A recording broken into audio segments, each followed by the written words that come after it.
I'm Gabe Urrutia, author of Miami Cocktails, professor at the FIU Chapman School of Hospitality, and wine, beer, and spirits educator. I'm traveling the United States searching for the best food and drink while smoking Davidoff cigars with friends. Join me for Time with Tastemakers.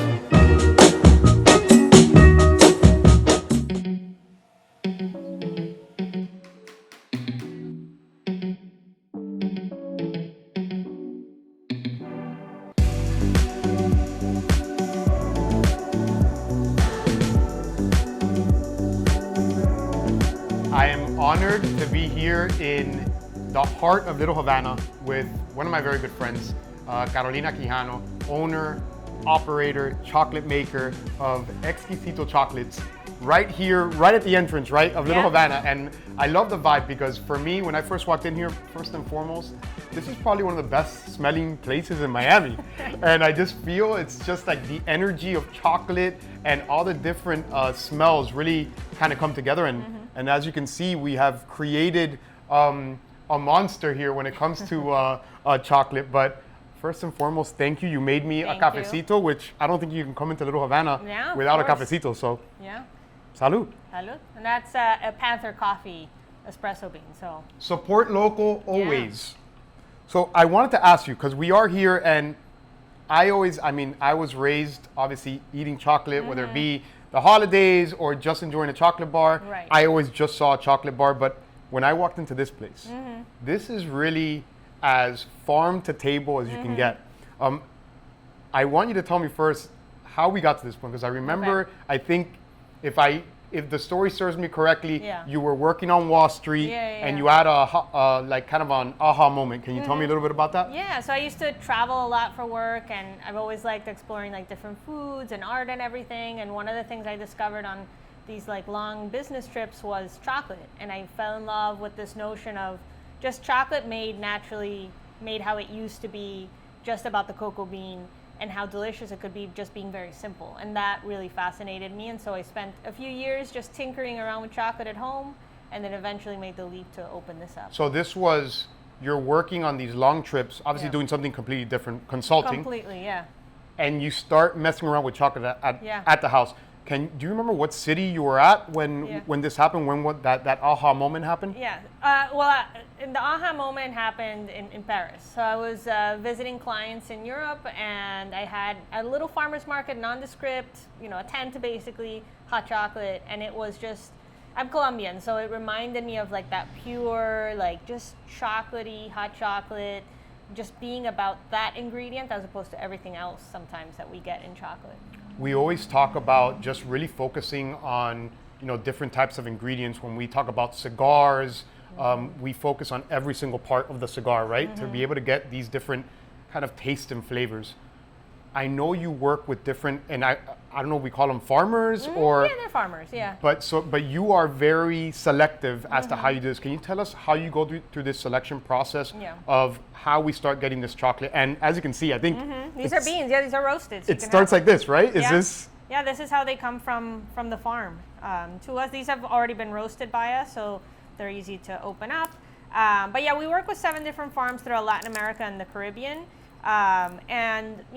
Part of our mission really is to work with the best of the best cacao, because like you said, ingredients matter, right? And for us, we're only using cacao and sugar, and so we're not hiding behind vanilla or all other stuff. So the cocoa bean is a star, so it has to be really, really good, right? It's like anything. It has to be very high quality. So all of the farmers that we work with, it's like the top 1% of cacao in the world. We also have a sustainability model where we pay them well above market price for what they do, because it's very labor intensive what they do on the farms, and so we want to make sure to honor that, make sure that they have a viable business. But to us, I go personally to the different farms, maintain relationships with them, and that's really eat a lot of chocolate, things like that. Not as much as you'd think, but eat a lot of cocoa beans, and this is to us what keeps everything running. So it's very important to have good relationships with our farmers. Again, just going back to what we were talking about, that the land matters, the people matter, sustainability matters. Tell us a little bit. We talk about terroir when it comes to wine. Right. We obviously talk about the best cigars come from the Dominican Republic or certain different countries.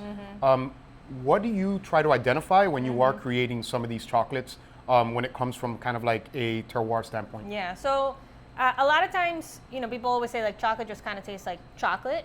And so we try to challenge that a bit. So what we do is we only do single origin chocolate. So when we work with a farm from Haiti, we work with three different farms in Colombia. We don't blend any of them. We do Each single. one has their own. Exactly, because even those in Colombia, it's like such a great example. They're neighboring locations, and one is very on the florally side, and another one is on the fruity side, and that has to do with the land, the terroir, like what's in that soil, what's grown there before. You heard it like that, terroir? I mean, I'm not the. I need to refine my terroir. No.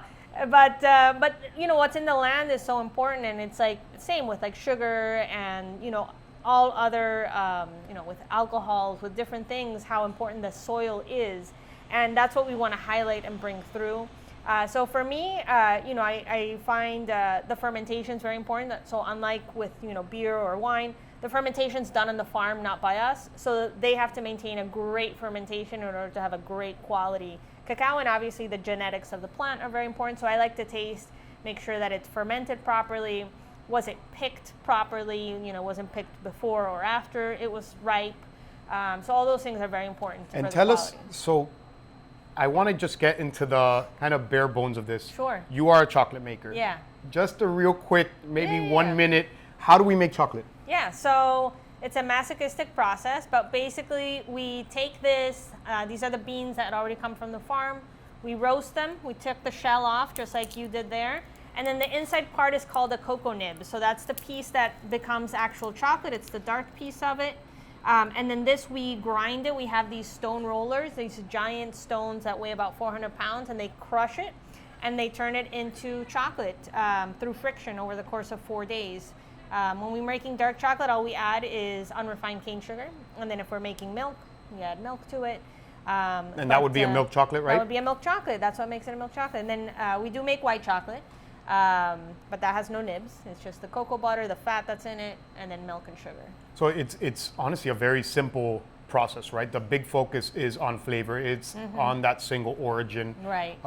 I remember, we've worked together on a couple projects, but I want to talk a little bit about the pandemic and maybe what you saw when it came to the kind of chocolate eating habits of your consumer, right? Yeah. Because, if you're stuck at home, you're in lockdown, how did they approach kind of ordering and everything else? Yeah, so it's interesting because chocolate was named like one of the top guilty pleasures during the pandemic, or one of the comfort.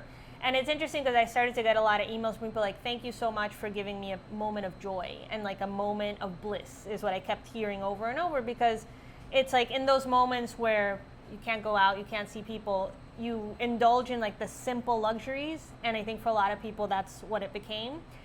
So we started to see a lot of people ordering to home, ordering for loved ones as like a way to show, how they miss them and just a show of caring. But it really became like a moment of bliss, which was very special to like hear that, it's chocolate. You don't think it's going to do something as impactful, but I would get emails from people saying like, just thank you for giving me a moment where I could just sit in quiet and forget what's going on. That which is really so cool. Sweet, That is really, really cool. The other part was kind of like this local aspect. You are a chocolate maker in the middle of Miami. I want to say there's not many of you in the world. Yeah. But specifically here in Miami, I feel like you're almost the only one. Yeah. I wanted to kind of talk about your connection with the local community, because what I have noticed when we do taste some of these incredible chocolates, which we are going to eat all of them on or off camera, that you actually are working with farmers here when we're talking about adding maybe some fruit to it. Tell us kind of who you're working with. I know you mentioned the name, but guava is a big deal down here. Guava is a big deal. So for us, we like to obviously keep it as local as we can. The beans obviously are not like a local thing, but in terms of our ingredients, we try to keep it as local as possible. So we actually have 3 different things here that are all locally based. So our guava, obviously, it's our homage to the neighborhood. It's a little guavana.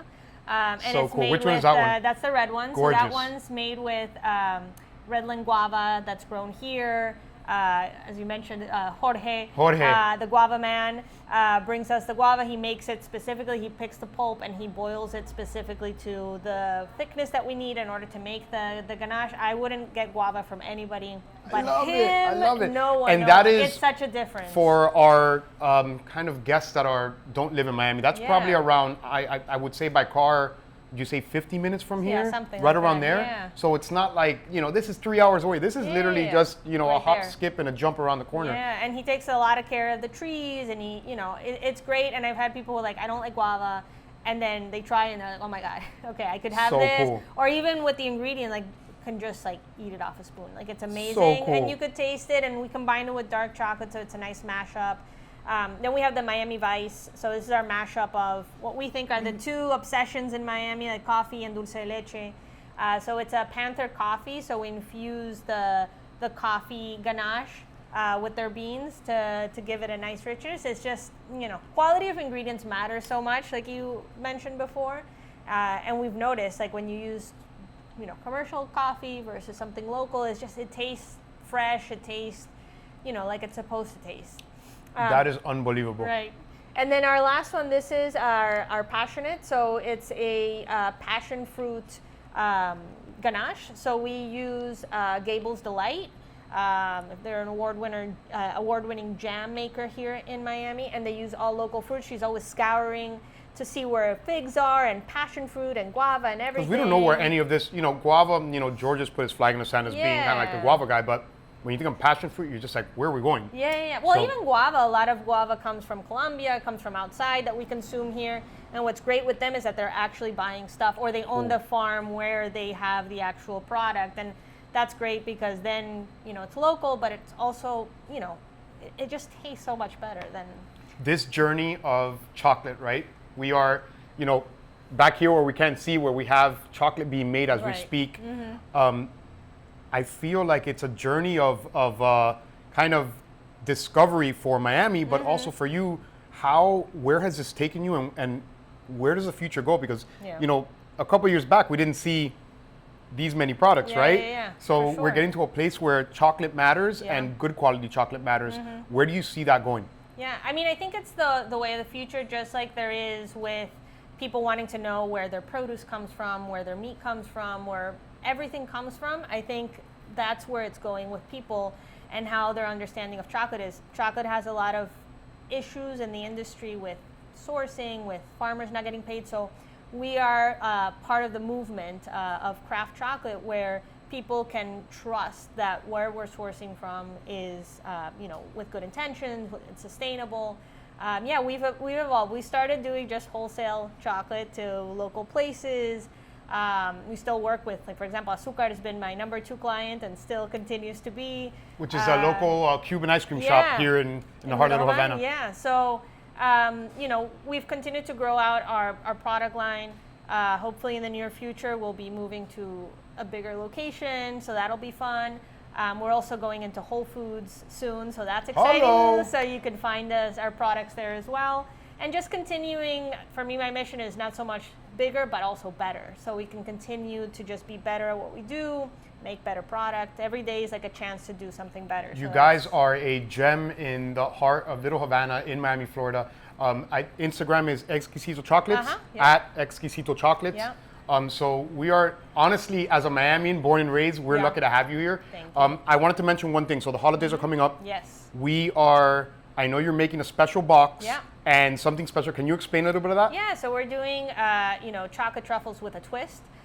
So we're gonna do our classic truffle class, but then now also paired with 2 delightful cocktails made with chocolate bitters that people can infuse at home using a little recipe that you put together.